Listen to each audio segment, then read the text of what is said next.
All right, we are live. Yeah, we are ready. So I know there's two Dans, by the way.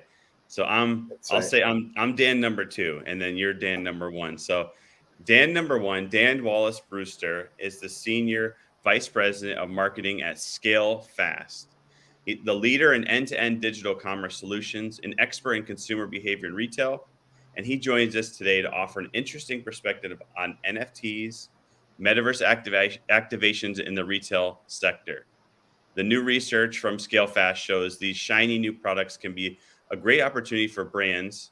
You can see what Gucci and Nike have done, which we had interviewed the creators for the Gucci Gardens, but only if they can educate and identify the crucial next group of adopters.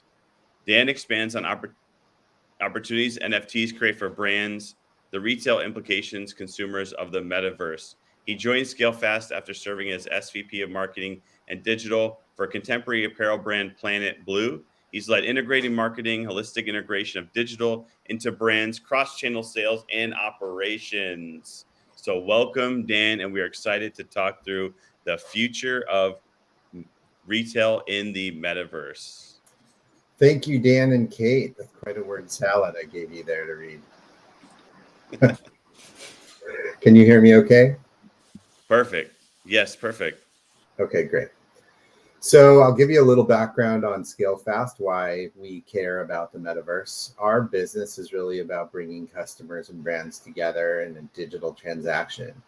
What makes us different from the Shopifys of the world is really that we built our platform to serve the gaming community. Specifically, Square Enix is our founding customer. We built a platform that could handle both physical and digital products in the same transaction. Really, really high volumes, which is typical for game transactions, right? You want that download at the second it's available. And not every platform can handle that. So we customized a platform solution for them and went from there. We now do work for Wizards of the Coast and Magic the Gathering collections, which also offer a huge opportunity in this space. And we continue to serve luxury brands who've also seen opportunities to rapidly liquidate product and really find new channels to distribute their product to rabid fans. So that's really where we focus is brands that have rabid fans who want product right away. That's where we really find our success. Dan, I'm curious. What do you think retail will change in the metaverse? I mean, can you tell us more about that and why brands needs to pay attention about the future of Web 3.0? Yeah, I mean, we've seen a little bit of alignment of the planets. There are certainly macroeconomic factors that are making people engage more online versus getting in a car, paying $6 a gallon to drive somewhere to either go to work or go to the store. It takes a lot of money to get product from where it's manufactured and then to that store. So when those two things align and the technology is suitable to replace a physical store experience, which we're getting to, you now have a situation that has brought the metaverse to a tipping point. And really, when you think about the mindset of a customer, they're trying to fulfill a need, and that need usually creates some kind of chemical reaction in the brain, whether it's a new pair of shoes or a new skill on Roblox or Fortnite. I mean, it's still stimulating the same chemicals in the brain. So as consumers decide where to allocate their money, and they have better and better experiences at home on their couch, engaging with a gaming system or their laptop or a phone, they're going to start to be able to get that delivery, that hit, so to speak, of dopamine from other things, not just going and buying it at Macy's, but maybe buying a virtual version of it in a game environment. So from a brand perspective, the opportunity to multiply the size of your catalog without multiplying the cost of goods sold is really unprecedented. So if I'm Gucci, instead of having 100 styles in a given season, I can now have an endless number of styles available in a given season, and even license certain creators to collaborate without the cost of actually physically manufacturing and retrofitting your supply chain to be able to deliver it. You can test market new products without the expense of doing that. If something's popular online, you can make the bet that it's going to be popular offline. So these are the types of calculations that are really game changing for the retail space and our clients. Can you tell us about the conversion rate for some of the brands that you're working? I'm kind of curious about that because I used to have a retail store in a beauty world, kind of like a Sephora. And I have to say, it's so hard to have that consumer experience in a web 2.0 e-commerce where it's flat and it's kind of boring. So I'm kind of curious, what are some of the conversion rate? Because that's always been the problem when it comes to e-commerce. Dan. Yeah, I mean, I've been in the e-commerce business for most of its existence. So dating myself there, but I used to actually sell physical things. But in the digital world, the conversion rate is really in the eye of the beholder. And really, the conversion rate should be in the eye of the customer. Customers come to brand sites for a variety of things. It could be to price compare. It could be to research. It could be just to get an image of the logo. It could be things that are non-transactional. And unfortunately, retail has spent the better part of its e-commerce life focusing on the 2 to 3% of visits that end up in a transaction, leaving 97% of the visits to a site largely ignored. Their needs are being ignored, frankly. And the metaverse offers a unique opportunity to provide delivery of a product without it being a traditional transaction. And my bet is that that's going to lead to much larger lifetime value for customers, because all of a sudden that visit is more engaged, almost as engaged as they would have been had they walked into your store in Rodeo Drive. Wow. Dan? Yeah, no, it's fascinating. And I think of 10 years ago, Kate started selling skincare on Amazon, and a lot of people were like, there's no way you can sell skincare e-commerce because they have to walk into a store and they have to talk to someone. And I almost feel like we're going backwards in the sense that you'll be able to give that opportunity as if they are in a store, but it's also e-commerce. So do you see a lot of the opportunities right now that are still customers are still very hesitant because they really want to walk in somewhere and talk to someone? Do you see an emergence here where you have like those things will now be set and ready because they can almost duplicate that experience? How do you feel about, merging those products that are still hesitant to sell e-commerce with the ability to almost have that in-store experience? So first and foremost, the holy grail of e-commerce has always been to try to make it closer to the physical retail experience. That's always been the view is, okay, what can we do to get it closer? It's never going to get there, but let's try to do the best we can to get it closer. So, I think that's where we're always headed. That's the guiding light. But really, it's about the customer's choice. And if you look at adoption of digital sales channels or AR and beauty, for example, to be able to test products virtually, the acceptance rate obviously varies a great deal by demographic. Gen Z is more accepting of it than millennials, and millennials more accepting of Gen X, et cetera, down the line. And so as you see customers who are more comfortable in a virtual world, in both transaction and experience, they start to accept that delivery. At the same time, technology gets better, so brands can better serve those customers, and more importantly, personalize. So the in-store associate can now have a digital relationship with customers like never before. So you're seeing this convergence of stores treating their customers well, with customers transacting where they want to be at any given time. And if brands can meet customers where they want to be, they'll find success. If they insist that all of their customers walk into a store when only 20% of their customers are within 20%, probably 2% of their customers are within the geography to even walk in that store, then again, you're ignoring 98% of your audience.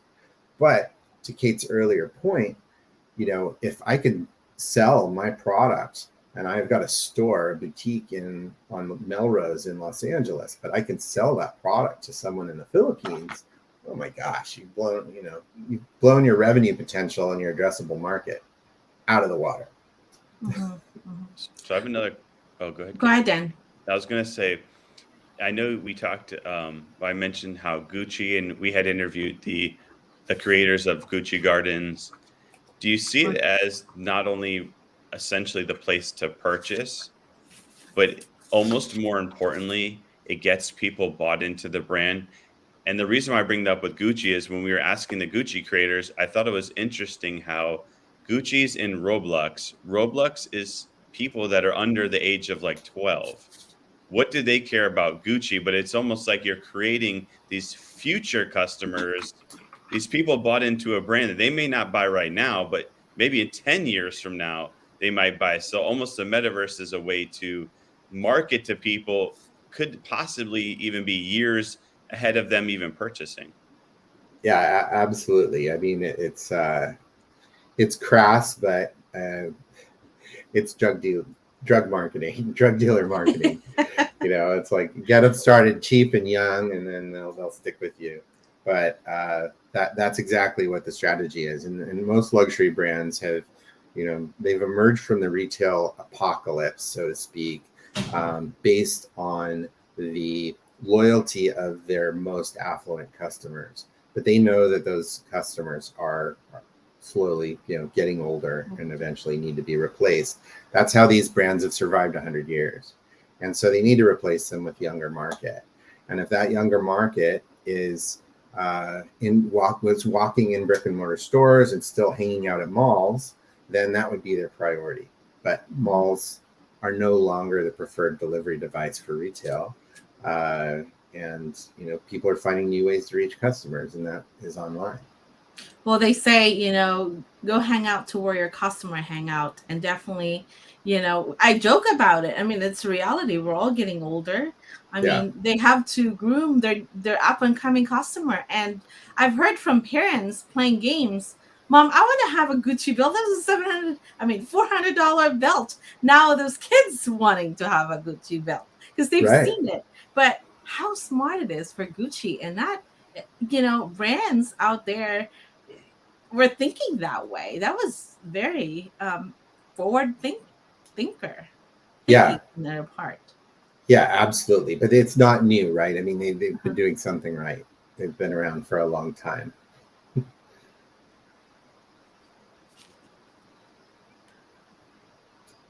Hey, Deborah, if we can hold off because we're doing live. Yes, hold on. Dan? Yeah, Deborah, don't worry. I'll go to you first once we get off the live because they won't be able to hear you, Deborah. And I know you're going to have a phenomenal question. So I can't wait to hear that question. You can also message me, Deborah, too, if you want. I can even ask a question for you, if that makes sense for the live. But so tell us then around a lot of brands right now, it looks like they're turning to the future of retail in the metaverse. However, it looks also that they might be doing it more of a media play. For example, I just saw a well-known beverage company launch their beverage in a virtual world. And I'm not sure if anyone's even going to care about that because I looked at it in the virtual world and I didn't see like much you can actually do with it. And I wondered, is this an actual long-term strategy or is this just a media grab in the moment? What are your thoughts? Yeah, I think I would warn against painting the entire metaverse with one single brush of the lowest common denominator campaign from a brand. So you can certainly look at Doritos and say, okay, what value does that have in the metaverse? But then you'd say, well, Red Bull empower, giving certain skills or powers within a game has a perfect delivery in the metaverse. But really, you got to look beyond games. When there's portability between metaverses or platforms, meaning Gucci is no longer limited to selling their products in Roblox, but all of a sudden you can have a Gucci sweatsuit in Fortnite, and then whatever this Lego Fortnite hybrid is going to turn out to be. There's some Gucci variant of that. You're going to start to see that value to the brands really accelerate. And our advice to any brand that we consult with is don't try to replace what you've already been doing well in the physical world. Augment it. Find ways to make or extend your brand value proposition digitally. And where you can't do that, where, like you said, there's a beverage, but it doesn't provide any additional value on the platform, I would advise against that because it doesn't come off as very authentic. But there are certainly brands you wouldn't necessarily think provide digital value that could extend or augment their brand or the value that they deliver to their customers in a virtual space. Then I'm kind of curious for the brands that you're working with, where do you put their e-commerce? Is there any particular platform where you host their site or their e-commerce? Is it Unity or Yes. where is that at? Scalefast is an end-to-end e-commerce solution, so we provide our own proprietary platform that's really, like I said, it was originally designed to suit both physical and digital, or phygital is the new catchphrase, phygital carts. When you think about the logistics of e-commerce, you put in an order, and the order goes to a warehouse packs the package, sends it to you, right? Now, if you have the same cart with both a digital item that is getting delivered instantly and a physical item that may take 2 to 3 days, it creates some logistic problems. There's now parallel paths for billing. There's parallel paths for collection or payments or fraud. There's all kinds of different factors associated with delivering a physical product that don't exist with a digital product. And managing those in parallel is a challenge for most e-commerce platforms. And that's something we've cracked. And I was able to explore, the Walmart virtual, commerce. And it's actually very cool how, as you're pushing your cart, it tells you how much you're spending. So you cannot overspend. And I've heard from some of the, people that's building some of this cool technology that whatever you shop, it actually your fridge can tell you what you're missing. Hey, you're out of milk, and it communicates. Like, that is so cool for the husband there that's struggling, that yelled at with their wives for not buying the right items in their grocery cart. Do you think what do you think of that feature of solving a problem like that, Dan? Yeah, I mean, smart appliances have been around for a couple of years, and I think how the metaverse takes that intel and generates a virtual shopping environment. So, stop at the store and get milk and eggs could become a virtual experience where the shopping cart is populated 100% by things that are missing from your list in the fridge, because there is a sensor that knows exactly what is in your fridge at that given moment. This is something that, I think is of great value to grocery store retailers and appliance makers alike. That connection, the connectivity of that intelligence is what's new to the game. Instead of having the prototypical grocery list, you have an automated cart that's maybe even ready for you, bagged up. You just pull up and they just put it in your trunk. These are all things that are right around the corner, if not already happening. And then, what are some of the expectations for a brand to hire Scalefast? Like, is it overly expensive for for someone like your company to do all the work, to do all the back ends and create? What are some? Tell us Yeah, more. I mean, we typically serve enterprise customers. They're usually doing 5 million and up online already. They're typically global brands, but there are a lot of solutions for businesses who are just getting started.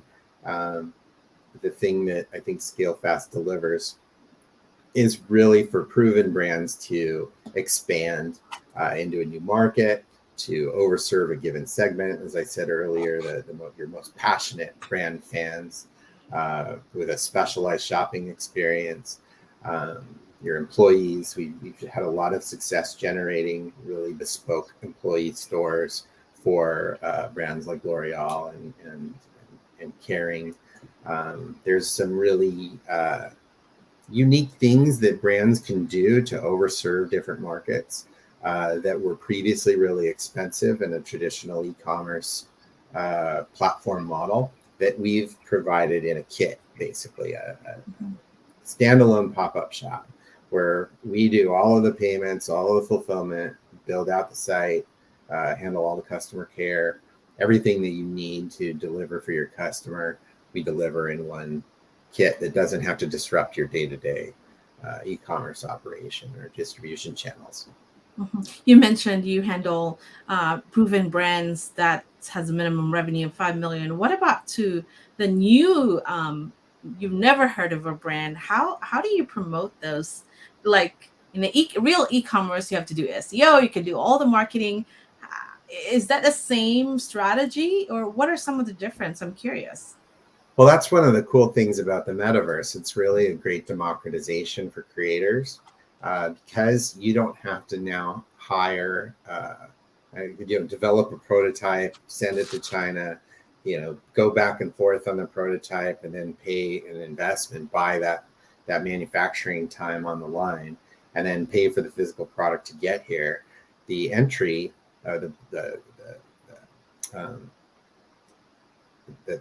what you need to enter the market is so much lower than it has been previously. So a creator can develop a product digitally and really test market, prove that it has value, actually sell it, transact it before ever investing a dime in manufacturing. And I think that it's never been easier for somebody to just develop a WordPress site with some cool content, their creative ideas, attach on a $45 a month WooCommerce e-com platform, accept credit cards, all of the things you need to start a business are readily available at almost any budget. And that's where you're hearing these NFTs that are getting generated by 12-year-olds. They're becoming millionaires overnight. I know those stories are not going to last forever, but it's illustrative of how easy it is for new entrepreneurs to enter this market. Yeah, the thing is, we hear all this news, but if you dig deeper into some of those projects, like the blue chips project, when it comes to NFT, it's the money is coming from 3 or 4 different wallets, inflating the value of So I think it's gonna catch up very fast as people are going to be more educated into what's real and what's hype and where is this all coming from. So I can't. And that's a great point. And because there's so much uncertainty, it is the wild, wild web versus wild, wild west. It's the new WWW. It's very important that brands, legacy brands who enter this space, do a great job of setting clear expectations for their customers and educating them about the value that they're providing. Education is going to be really important to making sure they don't burn their offline legacy or their offline loyalty. And what we've found is very few people, even investors in virtual product and NFTs, fully understand the complexity of it. And brands who want to enter this space really need to over deliver on educating their customers. Yeah, absolutely. Dan?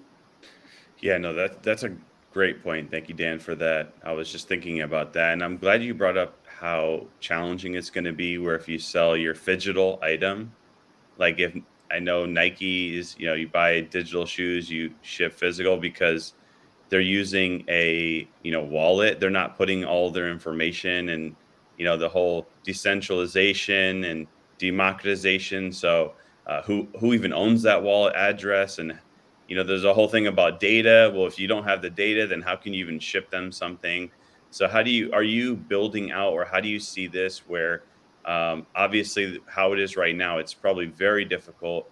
And I've heard this from a few larger brands. They had mentioned to me that's where they are trying to figure it out right now is how can they actually even get the information to then even ship the item just based on the limited amount of data right now because everything is based on a wallet address. Yeah, I mean, I think that's where e-commerce platforms come into play. They need to be able to deliver a seamless customer experience, and that includes acquisition of some information needed to deliver that product, whether it's a pair of shoes or a collectible card or whatever. Um, so, there's got to be some level of centralization somewhere when you merge physical and digital product. There's no question. So that's where really advanced CDPs are going to get better at what they do and be able to sync customer data platforms and to be able to sync the information that traditionally is required to deliver a physical product with wallets. Yeah, that seems to be a problem because even when we launch a little bit of project for the NFT, we have some buyer like we don't know who to send, what's your email? They're all in a code. Like I don't know who's my customer. So there gotta be someone has to figure that out with how do you create that balance of protecting everyone's information, but still you need to know them so you can ship the item that they purchase. Like, what is that fine line? I'm kind of curious. Well, I think ultimately all of the regulation and privacy concern is not so much creating these blanket rules, but putting the choice of how much you want to disclose in your hands as a customer. So, there are brands that I will disclose my information to, no problem, because I'm a passionate fan. And there are brands that I won't. And those are choices that every customer makes every single day, whether they know it or not. Even just clicking on an ad versus not on another ad is a choice about who you're going to disclose or give up some privacy to. So those transactions are happening 1,000 times a day, and they will extend to the virtual world as well. A click will be some level of permission granted to a brand. Mm-hmm.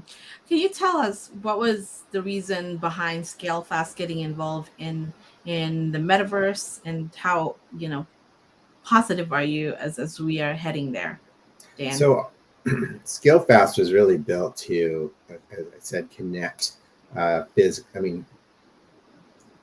basically connect brands with their customers through transactions, make it better, build a better mousetrap for e-commerce. That's really what we did. And we did it to serve a particular customer that was more digital than physical. So Square Enix was our customer. They had, very high demand for Final Fantasy new releases. There were requirements to be able to smooth that experience. But we realized that queuing, in order to help ease the burden on the servers that were delivering those games, those digital products, created a huge opportunity to provide more value to customers by giving them previews or mini games, or to offer them physical product. There was a huge opportunity to overserve fans while at the same time generating additional revenue streams. And that same application is what's happening today. Customers who are legacy brands who've had 100 years in the physical world, instead of adding a physical product to what they're already doing, they already established themselves in the physical world, they're adding a digital bolt-on. And because we already proved ourselves to be able to deliver a digital e-commerce solution, we're well positioned to help brands who want to do that going forward. Mhm. Yeah, so I have thank you. I actually have a question. This is the question from Deborah, just so everyone on the live can hear. It's, can you address the blurred lines between retail and entertainment and the experiences that younger customers are seeking? Yeah, I mean, I think entertainment and retail have been blurred since the beginning of digital media. I mean, even if you look at the old, 50s comedies, they were always sponsored by brands and commercials, and there was product placement involved, and the stars of the show. Even radio, early radio, the stars of the broadcast would frequently endorse the sponsors of the broadcast. So they've been intertwined since the beginning of entertainment, and nothing's going to change there.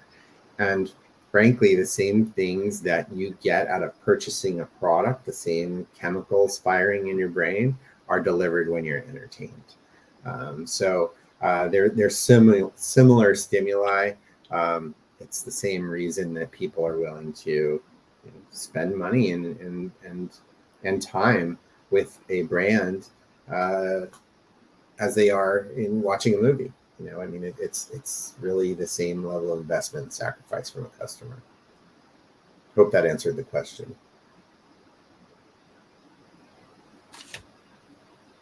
Perfect. Dan? Yeah, Kate. No, go ahead. I thought you were going to ask a question. No. Go ahead.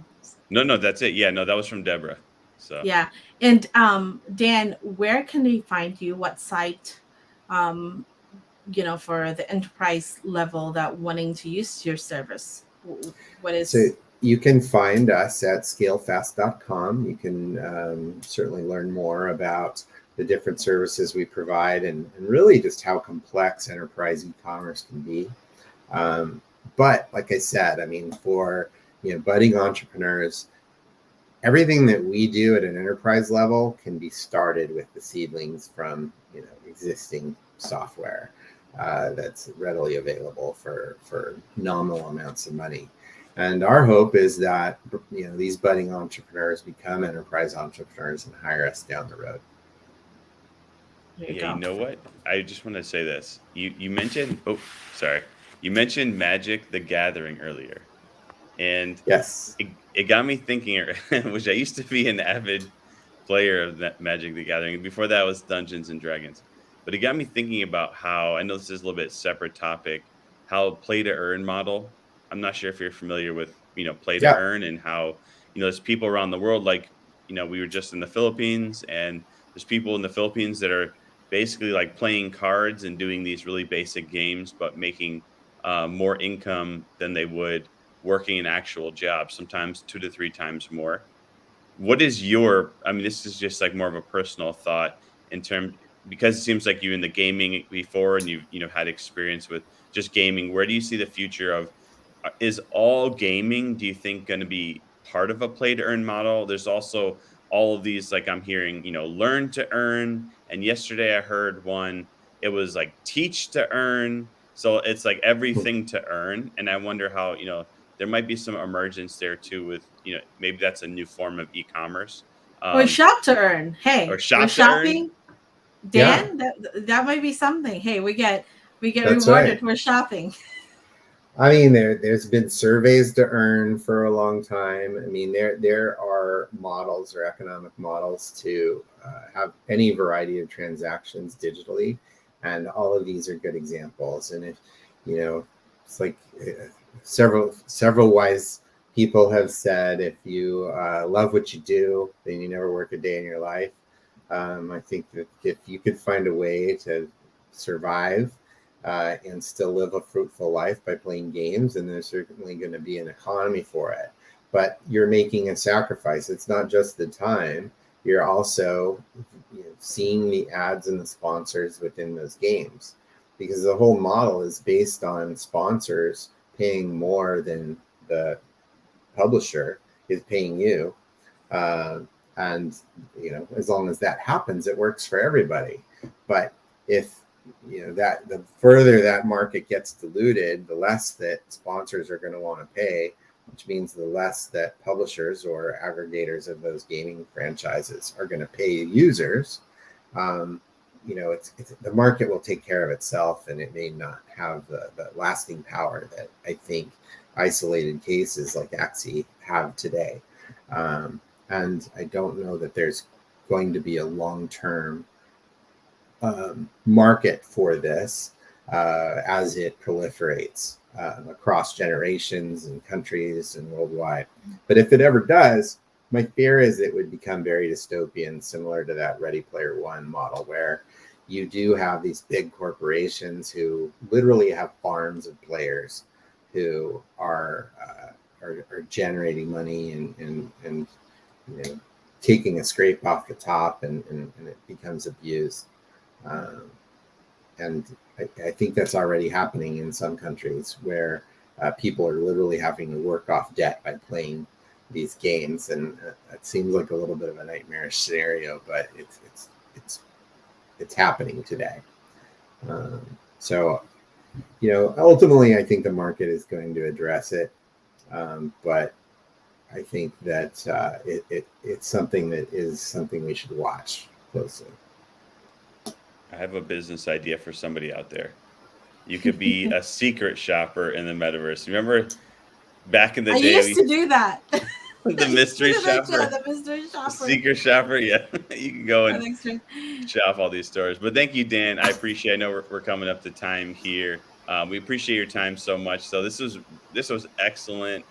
You gave a great perspective on many different things, not just retail, though. You answered a lot of my questions. I got a lot of responses here that you gave a lot of value, and people were really happy about that. So just tell everyone one more time, though, just so they can hear. Hey, Dan, I have a very important question, too, because this is a common questions to brands that message us.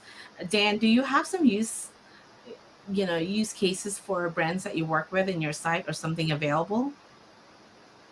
Yeah, I mean, like I said, I think that for this particular topic, the Wizards of the Coast, Magic the Gathering example, and the Square Enix Final Fantasy examples are strong illustrations of how we can blend physical and digital delivery for really intensely passionate fans of brands.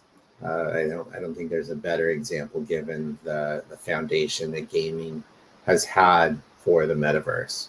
Eventually, I think it will get to every type of brand, but right now the gaming space is really defining the rules of the road. Mm-hmm. Absolutely. And do you think in the next 10 years brick and mortar store will be so relevant with the future of Web 3.0? Yeah, I mean, I've got a mall in my neighborhood that they have 3 virtual reality storefronts. So the space is available because these malls have been built. There's a lot of empty storefronts. They're adding virtual reality to those storefronts because they're inexpensive. So it's not hard to imagine a world where the virtual reality headsets and hardware starts to make its way into physical retail stores, and they can help tell the brand story. They can entertain. What if you were a passionate fan of an artist, and instead of their endorsement being limited to a commercial, you could actually go see a custom a unique one-off debut of their new video in a virtual world, but you had to walk in that store to see it. I mean, there's all kinds of marketing applications for bringing these technologies into the traditional shopping world. So ultimately, everything's gonna get merged. It's all one commerce. It's all omni-channel. It's all shopping. Yeah, that's fascinating. I think I'll be seeing a future of a hologram store. We're actually talking to a company in Singapore where instead of you having a regular booth for a conference, it's all hologram. Like, how cool is that? Like I could see retail will be, utilizing this technology. It's going to be a fascinating world. Are Yeah. are you seeing the addition of AR with like that? And the reason why I bring that up this morning, I was reading about some pretty amazing, incredible AR use cases. But maybe instead of just, I love the VR. I haven't even thought about that with the VR, but maybe they have to use AR on the phone, but they have to physically go to a store. I haven't even considered that to be a marketing technique to actually start driving people back into stores. But or I don't know if you're seeing that now, or is that what you all see as an addition? I mean, absolutely. I think sky's the limit. And I think that ultimately customers decide what they want to experience. And if the hardware to deliver an AR experience improves, which it will, I mean, nobody likes walking around with their phone all over the place, but you're wearing glasses. I wear contact lenses. Eventually, your contact lenses will be able to deliver an AR experience. You'll be able to turn it on at the setting with your phone. So the phone receives the signal, transmits it via Bluetooth to your eyes, and you could walk into a store and see the augmented reality experience within that store in a very gated way. So you have to actually physically be there to do it. So yeah, I think the applications are definitely there. This is no longer science fiction; it's reality. Well, we're seeing it at the Batman TV, movie.